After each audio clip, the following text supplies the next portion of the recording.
안녕하십니까. 땅사고 건물사고 부자되고의 땅사고TV 임동성입니다. 오늘은 그 임대차 3법이 지금 시행돼서 굉장히 시끌시끌하죠. 그래서 이제 제 개인적인 생각을 한번 들어보도록 해보겠습니다. 제목은 뭘로 달았냐면 그 임대차 3법이 강력하게 아주 더 강화되면 할수록 더 강화될 것 같아요. 현 정부 또 이 집권 세력이 이 집권 세력이 다음에 또 재집권하게 된다고 하면 제가 봤을 때 같은 집권 세력 중에서도 특히 지금 운동권 출신들이 집권하게 되면 임대차 3법이 그렇게 해서 더 강화될 거다. 더 강화되면 아마 세입자들은 앞으로 집주인에게 면접을 봐야 될 것이다. 면접 보는 시대가 도래할 것이다. 이게 이제 제 제목입니다. 도시를 황폐화시키는 방법이 두 가지가 있어요. 두 가지. 한 가지는 전쟁이에요. 전쟁. 대포로 쏘고 총 쏘고 수류탄 까고 독가스 살포하고 사람도 죽고 나가고 미사일로 쏴버리고 그러면 건물 자체가 뭐 붕괴되고 황폐화 되겠죠. 이게 하나 방법이고요. 또 하나 방법은 임대차 상한제를 하는 방법입니다.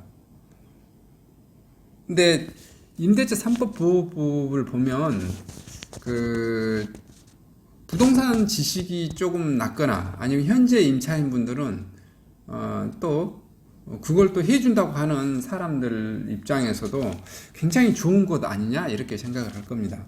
왜 그러냐면은 내용만 보면 그 문구만 보면 좋잖아요. 문구만 보면 2년간 5%밖에 못 올려. 그리고 또 그 이후에도 5%밖에 못 올려. 이 법을 좀 더 강화를 해봐요. 매년 5%밖에 예를 들어서 2년마다 5%밖에 못 올려. 우리 이제 4년 후에는 건물주가 다시 뭐 올려버릴 수 있으니까 제가 볼 때는 면접까지는 가지 않을 거예요. 우린 대한민국에서. 근데 지금 이 임대차 3법이 나오면서 언급됐던 것 중에 하나가 2년을 계속해서 영구무한적으로 그 다음에 그 만화 그림도 나왔었죠. 임차인이 못 나가 그 다음에 죽고 나서 저희 아버지가 유언으로 안 나가 계시다고 하시는데요. 그래서 영구적으로 이렇게 살 수 있는 거. 지금 현재 그 임대차 3법 이런 그 조항과 같은 게 독일이나 프랑스에서는 실제로 이렇게 시행을 하고 있어요. 미국도 그 전에 이제 시행한 사례도 있고요. 강하게 이렇게 했었던 사례도 있어요. 그 연도별로 보면. 그런데 지금 현재의 독일이나 프랑스는 실제 이렇게 지금 진행을 하고 있고요. 그러다 보니까 어떤 게 지금 특히 독일 같은 경우가 심한데 독일 같은 경우는 뭘 합니까? 실제로 집주인이 면접을 봅니다. 임차인한테 무슨 면접을 봐요? 왜 그럼 면접을 볼 수밖에 없냐면 내가 그 건물주 입장에서 이 임차인을 한 번 들이고 나면 그 다음에는 임차인을 쫓아낼 수 있는 방법이 없어. 그리고 또 이상한 임차인 들어오면 내가 힘들 거 아니에요? 건물주가 이게 내 집인데 평균 독일 같은 경우는 그 임차인이 한번 입주하면 보통 지금 12년에서 14년 정도 이렇게 임차인이 사신다고 그러시네요. 통계적으로 이게 원하면 실제 독일 법에서는 거의 원하면 20년이나 40년 가까이도 살 수 있습니다. 거의 조항 중에 건물주가 내가 필요로 해서 내가 들어가서 살 수 있는 것을 굉장히 거의 정부의 허가를 받아야 돼요. 이게 입증을 해야 돼요. 내가 뭐냐면 이게 들어가서 살아야 되는 이유. 다른 집 같은 경우가 내가 살고 있는데 거기서 서울 같은 경우 지금 현재 그러잖아요. 내가 집이 한 채예요. 강남에 집을 한 채 있고 용산에 내가 새 들어 살았어. 용산 집주인이 나를 쫓아냈어. 그래서 나도 어쩔 수 없이 강남에 있는 임차인을 쫓아내고 내가 들어가서 살아야겠다. 이렇게 뭐 한다든지 이게 명확하게 입증될 수 있는 경우. 근데 내가 집이 두 채가 있어. 예를 들어서 강남에 청담동에 한 채 있고 삼성동에 또 한 채 있어. 그러면 내가 그 청담동에 집에 살고 있고 지금 현재 우리나라 법은 청담동에 살고 있고 뭐 삼성동에 집값이 전세가가 팍 뛰었다 왕창 뛰었다 그러면 내가 삼성동에 들어가겠다고 그냥 쫓아버릴 수 있잖아요.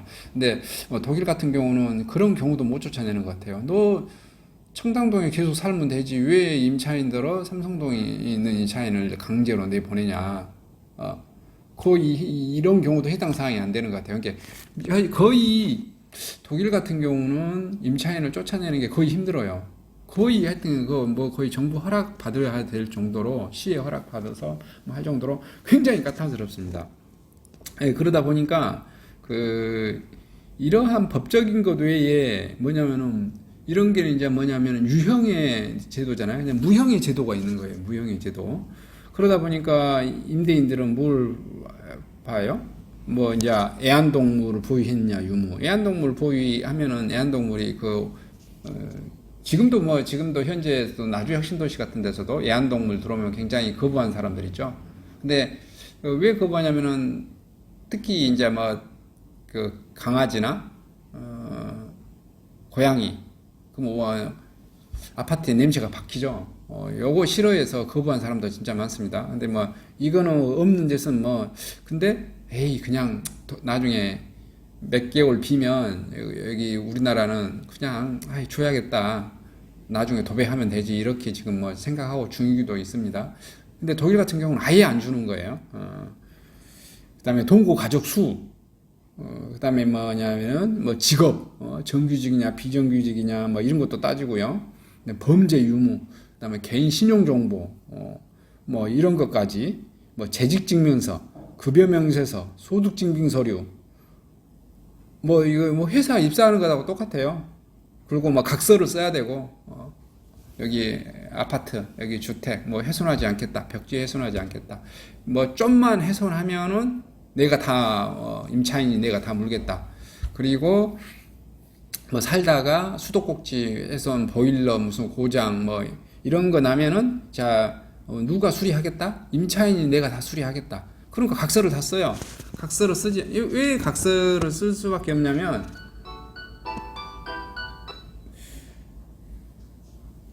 들어오겠다는 임차인은 집은 한 채인데 들어오겠다는 임차인은 50명도 있고 100가구도 있어요.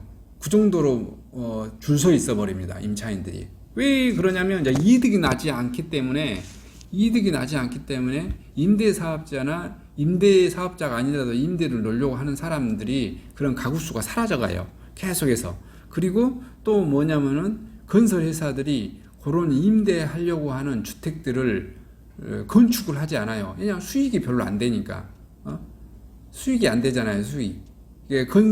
지금 현재 대한민국 정부도 건설임대사업자는 해주겠다고 하는데 건설임대사업자가 또 매입임대사업자가 있어서 사줘야 되고 또 매입임대사업자가 아니라도 개인들이 아파트 두 채, 세 채, 네 채 하면서 사줘야 되는 수요가 있는데 그 수요가 없으니까 사줄 수요는 없으니까 어떻게 된다? 아예 건축 자체를 행위 자체가 안 이루어집니다. 그래서 공급 물량이 계속해서 줄고요.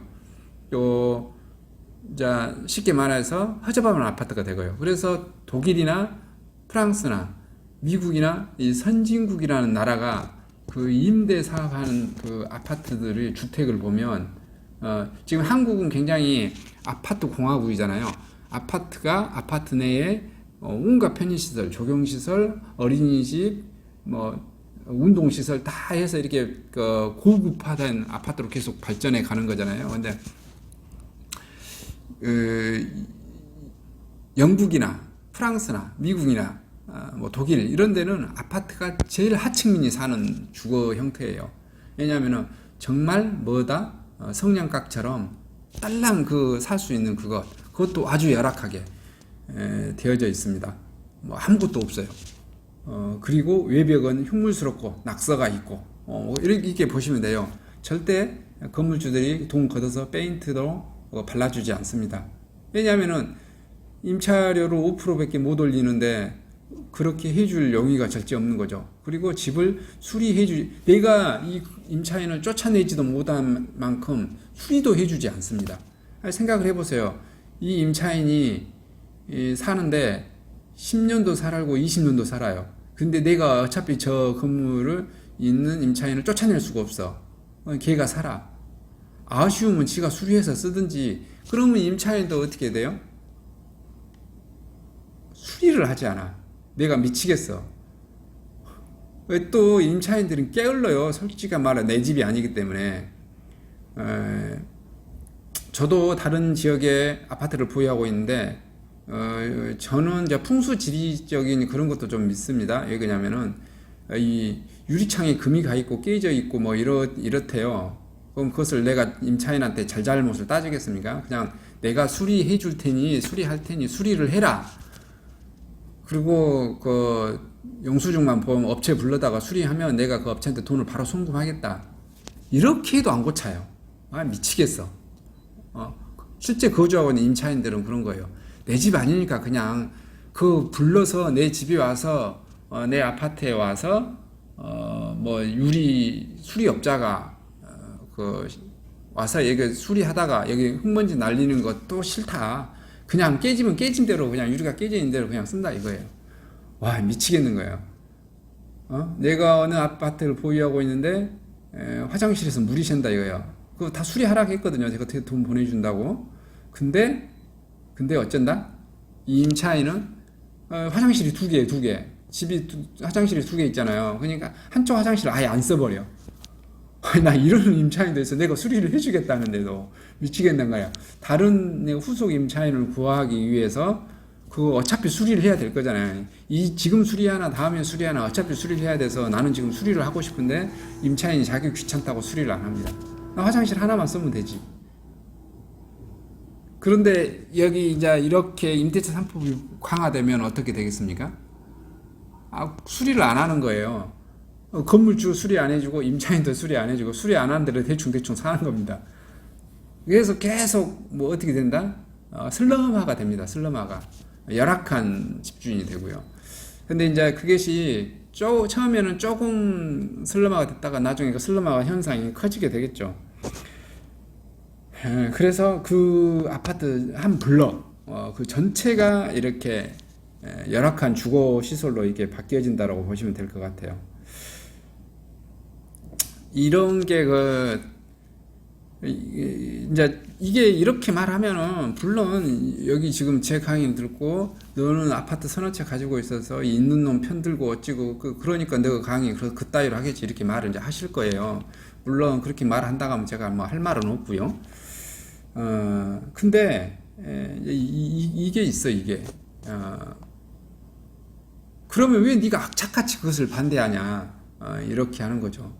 근데 이렇게 되면은 분명히 임대사업자도 망해 나간 사람이 있습니다. 임대사업자도 지금 현 정부가 이렇게 임대차 3법을 강화시키면 봐보니까 당장에 올해부터 작년부터 이미 재산세 많이 걷었죠. 올해 많이 걷었고 그 다음에 내년에는 더 많이 걷고. 근데 저는 이제 아파트를 지방에 가지고 있어서 망하지는 않습니다. 왜냐하면 재산세가 그리 많이 오르지 않아요. 지금 이제 서울에 있는 사람들이 주택을 하는 그 임대사업자나 꼭 임대사업자가 아니더라도 갑자기 해서 많이 오른 사람들. 지금 임대사업자들은 5%밖에 못 올리는 거고, 자 개인으로 가지고 있는 사람들은 4년간 5%밖에 못 올렸다. 4년차 후에는 왕창 올려서 보증부 월세로 올려서 그 전에 4년간 손해 났던 것을 후속 임차인한테 다 뒤집어 씌우겠죠. 이게 여기서 4년간 못 버틴 임차인은 망해서 나갈 거고요. 버틴 임차인은 그 후속 임차인한테 더 세게 높일 거예요. 이게 핵심입니다. 그래서 세입자들은 더 삶이 고난해질 거고요. 주택 공급 물량은 지금 서울 같은 경우, 지금 지방은 주택 공급 물량이 굉장히 많은 편에 해당돼요. 근데 서울 같은 경우는 주택 공급 물량이 해마다 한 12만 채가 필요합니다.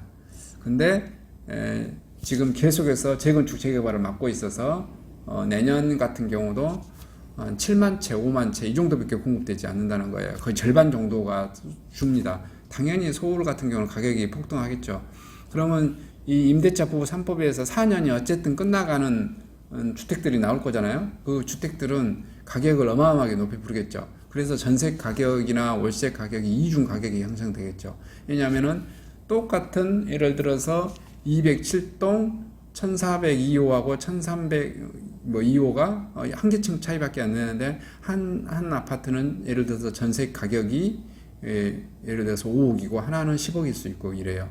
어디는 예를 들어서 보증금이 2억이고 월세가 예를 들어서 200이고 한쪽은 월세가 500, 400도 될 수 있고 이렇게 됩니다.